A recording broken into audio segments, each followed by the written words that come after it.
હાલો મિત્રો, જય માતાજી, જય વસરાજ। આજે જો આપણે ઉકેલી સોરીનું શાક બનાવ્યું, સોરી ટમેટા। જુઓ, આ ઉકેલી સોરીનું ટમેટાનું શાક છે। જુઓ કેવું ફેન્ટેસ્ટિક છે। તો વિડીયો સારો લાગે તો લાઈક સબસ્ક્રાઈબ કરજો મિત્રો। ત્યાં આપણે રોટલી છે,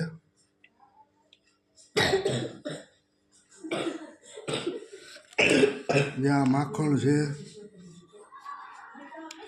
દેશી માખણ,